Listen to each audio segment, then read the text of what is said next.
महामानव डॉक्टर बाबासाहेब आंबेडकर यांच्या 65व्या महापरिनिर्वाण दिनानिमित्त अभिवादन करण्यासाठी इरविन चौक परिसरात नागरिक मोठ्या संख्येने जमले होते। पूर्णाकृती पुतळ्याचा संपूर्ण परिसर आकर्षक फुलांनी सजविण्यात आला होता।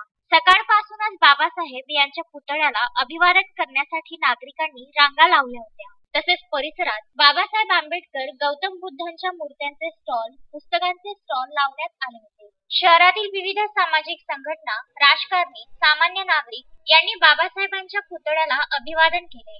अमरावती जिल्ह्याच्या पालकमंत्री यशोमती ठाकूर यांनी डॉक्टर बाबासाहेब आंबेडकर यांच्या पूर्णाकृती पुतळ्याला हार अर्पण करून अभिवादन केले। यावेळी अनंत गुढे, किशोर बोरकर, दिलीप येडतकर, रामेश्वर अभ्यंकर यांच्यासह इतर मान्यवर उपस्थित होते।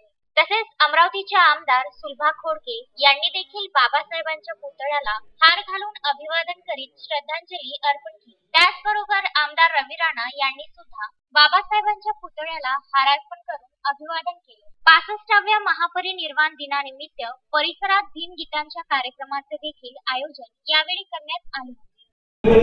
महामानव डॉक्टर बाबासाहेब आंबेडकरांच्या महापरिनिर्वाणाच्या दिनानिमित्त मी माझ्या अमरावती मतदारसंघातील सर्व जनतेच्या वतीने आणि अमरावती जिल्ह्यातील सर्व जनतेच्या वतीने डॉक्टर बाबासाहेब आंबेडकर यांना मी श्रद्धांजली वाहतो।